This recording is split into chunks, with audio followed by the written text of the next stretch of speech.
좋은 주일 아침입니다. 네, 명절 잘 보내셨습니까? 잘 보내신 것 같습니다. 얼굴이 다 밝으시고 좋습니다. 2023년 새해가 시작되면서 PMI라는 리서치 기관에서 전국민 20살에서 69세까지 5,000명을 대상으로 질문, 당신의 새해 소망은 무엇입니까? 라고 조사를 했습니다. 그 결과 대중이 꼽은 1위 키워드는 무엇이었을까요? 바로 그것입니다. 건강입니다. 그리고 2위와 3위는 각각 경제적인 자유와 행복이었습니다. 이 키워드 모음을 보면 주로 경제적 자유, 경기 안정, 국가 안정, 그리고 평범한 삶이라는 그런 단어도 있습니다.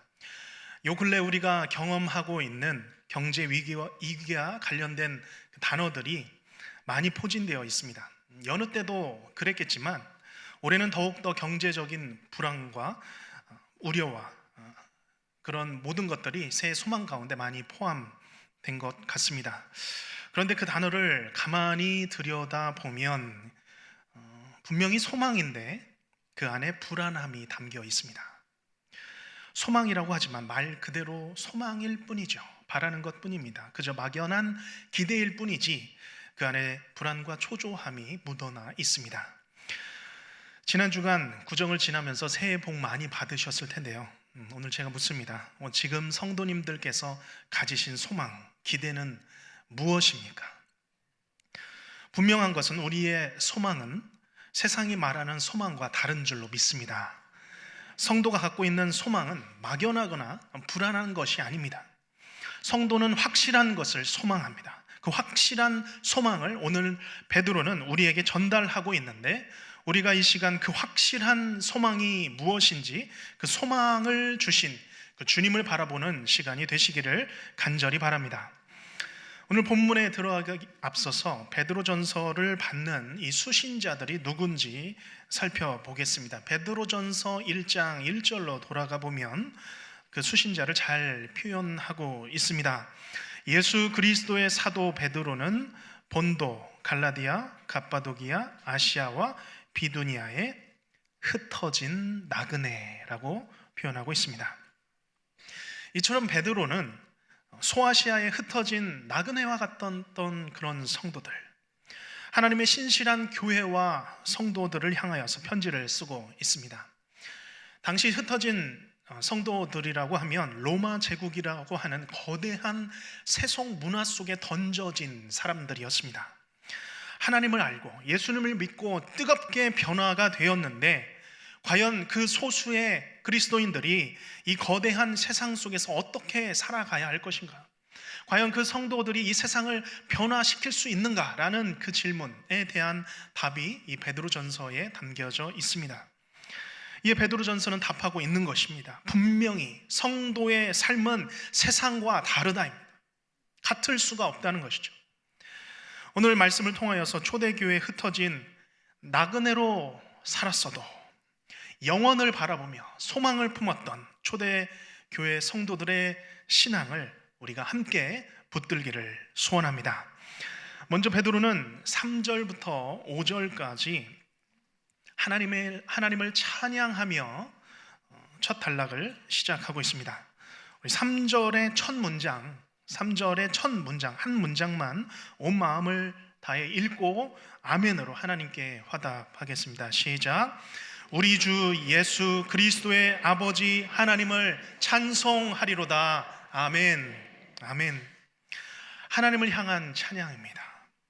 하늘에 계신 우리 하나님은 주 예수 그리스도의 아버지 하나님이신 줄로 믿습니다. 이 하나님을 마음껏 찬양하며 찬송하는 우리의 삶이 되기를 원합니다. 그것이 복이죠. 그런데 여기에 하나님을 찬양하는 찬양의 제목들이 있습니다. 한 문장으로 된 구절인데 우리가 무슨 뜻인지 이해하면서 같이 읽어보면 좋을 것 같습니다. 3절 그의 많으신 긍휼대로 그 다음부터 그 부분부터입니다. 시작. 그의 많으신 긍휼대로 예수 그리스도를 죽은 자 가운데서 부활하게 하심으로 말미암아 우리를 거듭나게 하사 산 소망이 있게 하시며 4절 썩지 않고 더럽지 않고 쇠하지 아니하는 유업을 있게 하시나니 곧 너희를 위하여 하늘에 간직하신 것이라. 아멘. 이 문장에서 우리가 주목해 보아야 할 단어는 긍휼.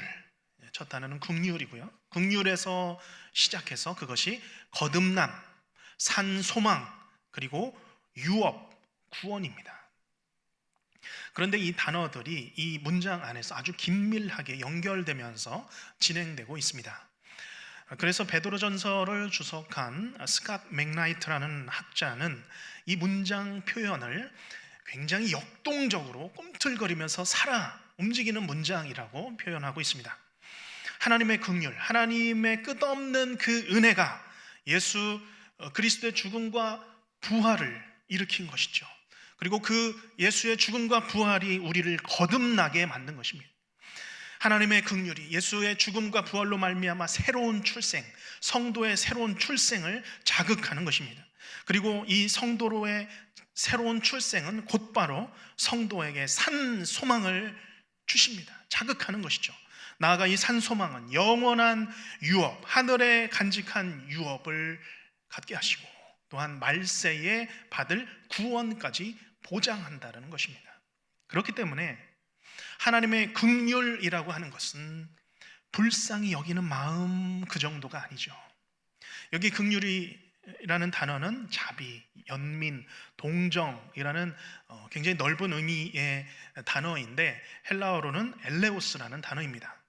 특별히 엘레오스라는 단어를 구약의 히브리어로 대체하면 예를 들어 유대인의 70인경에서는 대부분 헤세드라는 단어를 엘레오스로 번역을 합니다. 헤세드라는 단어죠. 긍휼, 하나님의 사랑, 인간을 향한 하나님의 무조건적인 사랑이며 은혜입니다. 이 헤세드는 죄인을 하나님의 품으로 돌아오게 하며 하나님의 백성으로 출생하게 하는 구원을 일으키는 원인이 되는 것입니다.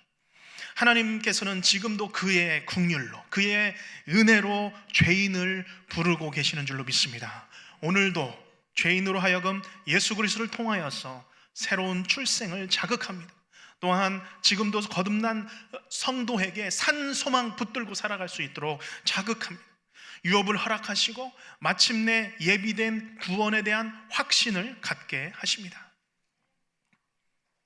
베드로전서 2장에서도 동일하게 말씀하고 있습니다. 2장 9절에서 우리가 잘 아는 말씀, 너희는 택하신 족속이요 제사장들이요 나라요 소유된 백성이라고 말씀하셨는데 그것이 어떻게 가능했습니까? 2장 10절 말씀, 2장 10절 말씀 다 같이 읽어보겠습니다. 너희가 전에는 백성이 아니더니 이제는 하나님의 백성이요 전에는 긍휼을 얻지 못하였더니 이제는 긍휼을 얻은 자니라. 아멘. 하나님의 긍휼이 우리로 하여금 그 구원을 얻게 하신 것이죠. 주 예수 그리스도를 통하여서 인생을 구원하시고 사망에서 생명으로 변화시키시는 것입니다. 베드로는 지금 그 긍휼의 하나님, 은혜로우신 그 하나님을 찬양하고 있는 것이죠. 오늘도 하나님의 긍휼을 구하며 마음껏 누리시는 우리 모든 성도님들이 되시기를 축복합니다. 우리는 하나님의 긍휼이 있어야 삽니다. 하나님의 은혜죠. 하나님의 은혜가 있어야 오늘을 살아갈 수가 있습니다. 하나님의 긍휼과 그 사랑, 그 은혜가 우리에게 부어진다면, 폭포수와 같이 부어진다면 우리의 영혼이 언제든 살아나는 줄로 믿습니다. 그래서 우리는 기도해야 합니다. 하나님, 우리가 드리는 예배마다 하나님의 긍휼을 마음껏 부어 주시옵소서. 우리를 불쌍히 여겨 주시옵소서.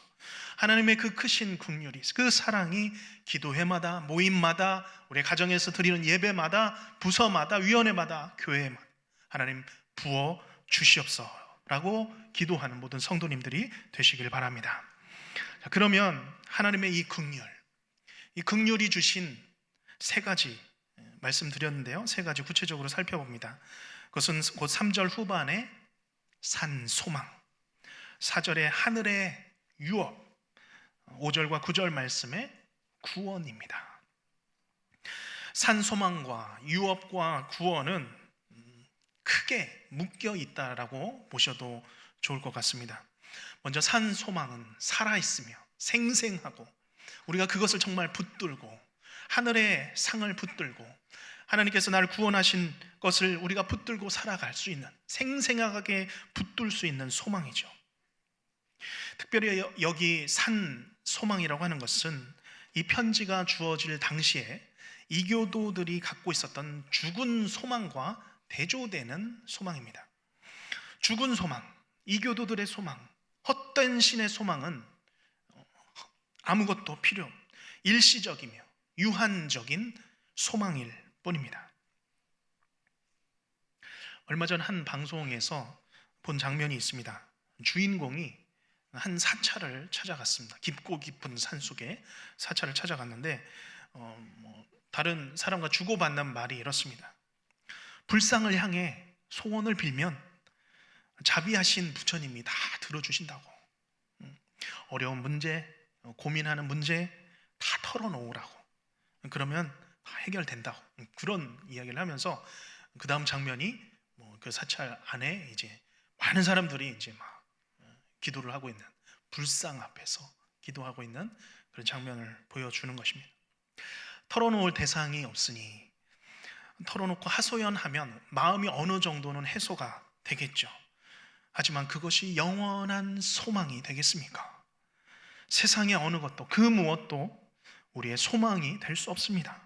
그것은 막연하며 이루어질 수 없는, 포장 없는 소망일 뿐입니다. 그러나 예수님의 죽음과 부활로 이루어낸 소망은, 유업은, 구원은 우리에게 아주 확실한 줄로 믿습니다. 그래서 베드로는 산 소망이요, 그 유업에 관하여서 4절에 구체적으로 설명하고 있죠. 썩지 않고 더럽지 않고 쇠하지 아니하는 유업이다. 유업을 잊게 한다. 잊게 한다는 것은 받게 하신다라는 것입니다. 우리가 받을 유업이라고 하는 것은 결코 죽음이나 사망에 접촉되지 않고 악에 의하여서 얼룩지지도 않으며 시간에 의해 손상되지도 않게 그렇게 하늘에 보호되고 있고 안전하게 간직되어 있다라는 것입니다. 이것이 예수님께서 이루시고 우리에게 주신 산소망, 유업이요 구원인 줄로 믿습니다. 그 어떤 불순물도, 외부의 영향도, 또 어떤 것들로도 혼합되지 않고 그 자리에 하늘에 간직되고 있는 것입니다. 오늘 예수 안에 있는, 예수님께서 이루신 인생의 산소망, 변하지 않는 하늘의 유업, 구원을 붙들고 믿음으로 살아가는 모든 성도님들 되시기를 바랍니다. 이 약속 붙들면 살아갈 수 있습니다. 이 약속이 보장되어 있습니다. 이제 여기까지 하나님을 찬송한 베드로는 이제 목양적인 마음을 가지고 나그네와 같이 살았던 성도들의 삶, 그들의 현실을 바라보며 말씀합니다. 우리 6절 말씀 같이 읽겠습니다. 시작. 그러므로 너희가 이제 여러 가지 시험으로 말미암아 잠깐 근심하게 되지 않을 수 없으나 오히려 크게 기뻐하는도다. 아멘. 성도는 산 소망을 붙들며 사는데도 시험이 찾아온다는 것이죠. 정말 힘들게 찾아올 때가 있습니다. 이 시험은 인생에서 찾아오는 여러 가지 위기와 고난입니다. 주님을 믿을 때 찾아오는 핍박과 시련일 수도 있습니다. 성도는 하늘에 간직된 유업을 품고 사는데도, 구원을 약속받은 삶을 사는데도 여러 가지 시험을 맞이한다는 것입니다. 근심할 일이 찾아오고 또 어려운 일이 찾아올 때는 겹겹이 찾아옵니다. 우리가 한 해 한 해가 지나면, 세월이 지나면 좀 더 편안해져야 하는데 그렇지가 않습니다. 오히려 버려놓은 일들이 더 많아져서 근심거리가 더 많아지는 것 아니겠습니까? 어떤 분들은 단 하루도, 정말 단 하루도 쉬운 날이 없이 오늘을 살아가고 계시는 분들이 있습니다. 그런데 오늘 흩어진 성도들을 향한 6절 말씀에 다시 주목해 보시길 바랍니다. 그러므로 너희가 이제 여러 가지 시험으로 말미암아 잠깐 근심하게 되지 않을 수 없으나, 여기까지는 우리와 다를 것이 없습니다. 그러나 그 다음 구절은 선포하고 있습니다. 오히려 크게 기뻐하는도다. 할렐루야. 초대교회 성도들의 삶이라고 하는 것은 참 힘들었습니다. 너무 힘들었습니다. 그래서 오늘 말씀처럼 그들은 그 힘겨운 삶 속에서 잠시 근심했죠. 잠시 슬퍼하는 것입니다. 인생의 고통이 오는데 그것을 느끼지 못하면 죽은 사람이겠죠. 아픔과 슬픔이 닥쳐왔는데, 핍박을 겪고 있는데 그것을 내 마음 가운데서 그냥 자동으로 기계같이 기뻐하면 그것은 불가능한 것이죠. 고통이 찾아오면, 시련이 오면 잠깐 동안은 반나절은 주저앉을 수 있습니다. 그러나 어느 순간 우리 가운데 영혼의 시선 이동이 일어납니다. 인생의 시선 이동의 순간입니다. 오히려 크게 기뻐하는 것이죠. 여기 기뻐한다는 단어는 넘치도록 기뻐하는 것인데, 막연하고 추상적인 그런 기뻐함, 우리가 흔히 쓰는 기뻐함, 그런 것보다도 경험의 결과로서 얻은 기뻐함이라는 단어입니다. 분명하게 지금 성도는 무엇을 보았고 무엇을 경험했기 때문에 얻은 기쁨입니다. 무엇일까요? 우리 함께 7절부터 9절 말씀을 읽을 텐데요, 하나님께서 나에게 주신 말씀으로, 성도님들에게 주신 말씀으로, 여기 너희가 나라는 생각으로 함께 읽으면서 받으시기를 바랍니다. 시작. 너희 믿음의 확실함은 불로 연단하여도 없어질 금보다 더 귀하여 예수 그리스도께서 나타나실 때에 칭찬과 영광과 존귀를 얻게 할 것이니라. 예수를 너희가 보지 못하였으나 사랑하는도다. 이제도 보지 못하나 믿고 말할 수 없는 영광스러운 즐거움으로 기뻐하니. 아멘. 베드로는 지금 확실한 믿음에 관하여서 말하고 있는 것이죠. 믿음이 확실한 성도는 여러 가지 시험을 당하고 근심에 처할 수 있습니다. 그러나 그런 중에라도 확실한 믿음으로 지금 무엇을 보고 있습니까? 누구를 보았습니까? 지금 성도는 나의 사랑하는 예수님을 본 것입니다.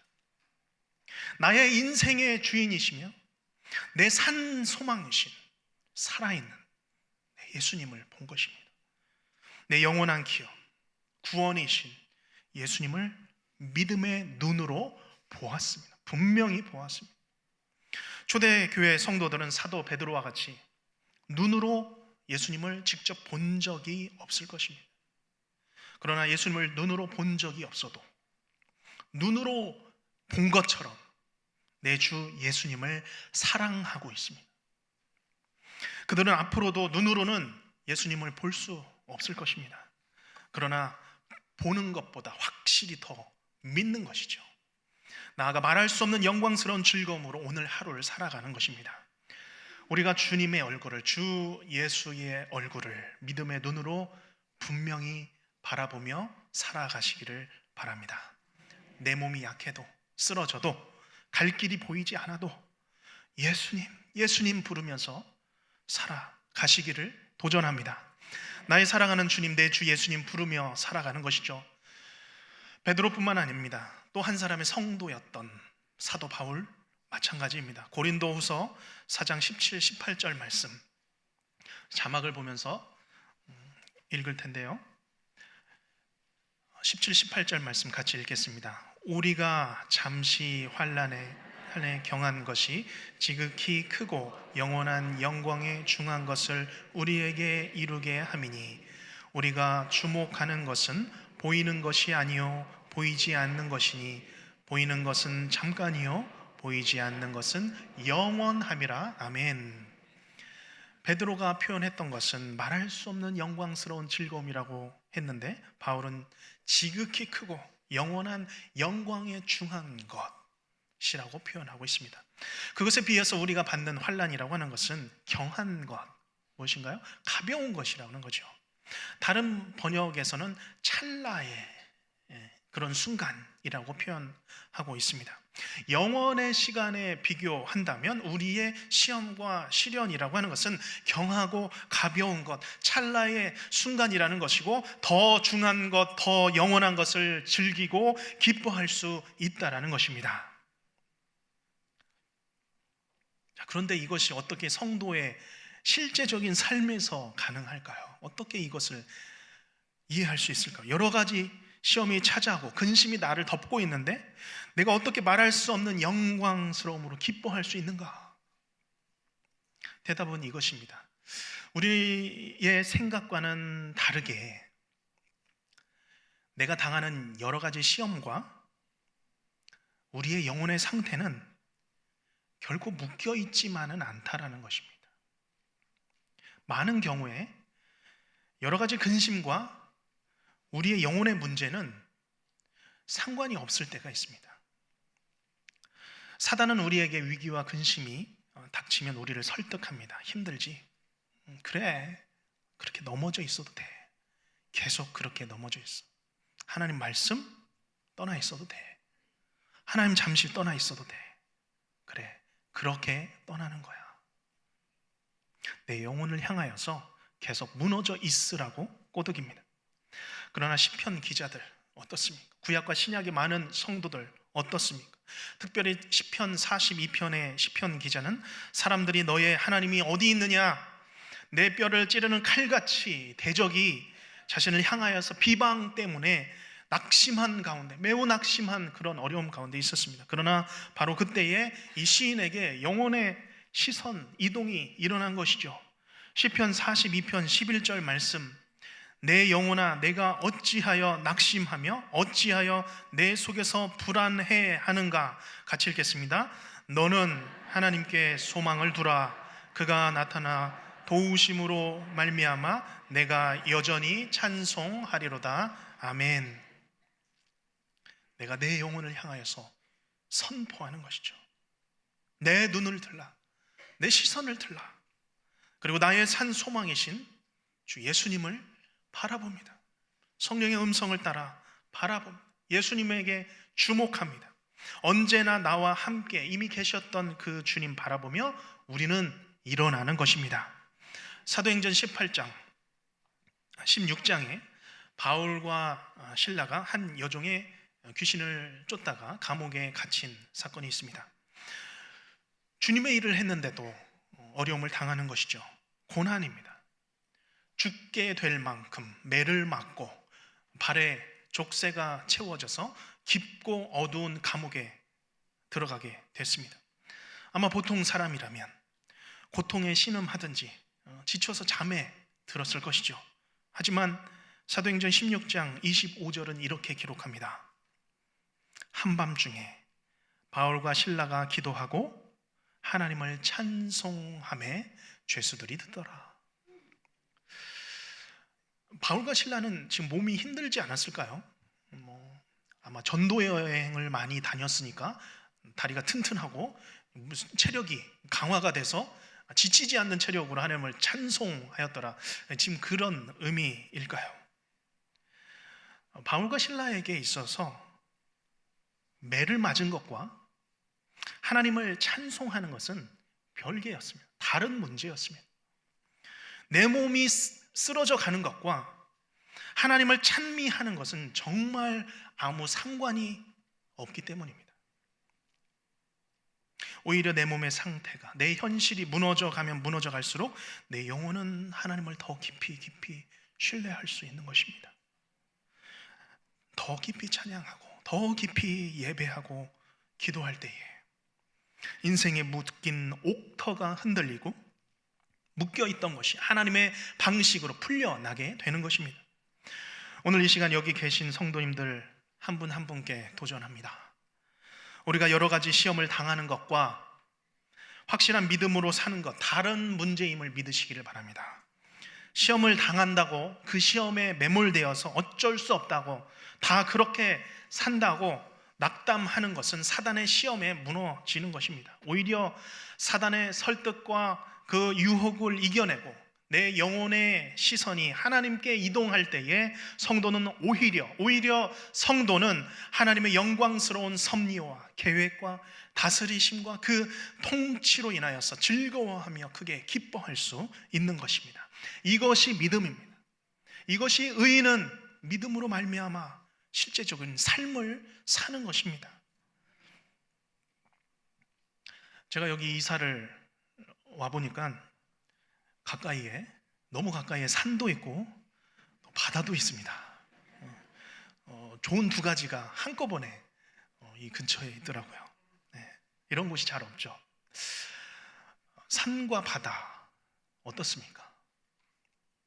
항상 그 자리에 있습니다. 세월이 지나고 시대가 흘러도 항상 그 자리에 있습니다. 그래서 찬양 가사 중에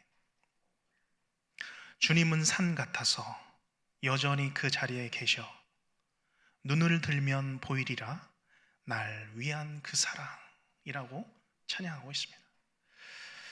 산보다 바다보다도 더 영원하신 하나님께서는 그 자리에 변하지 않고 항상 이미 나와 함께 계셨습니다.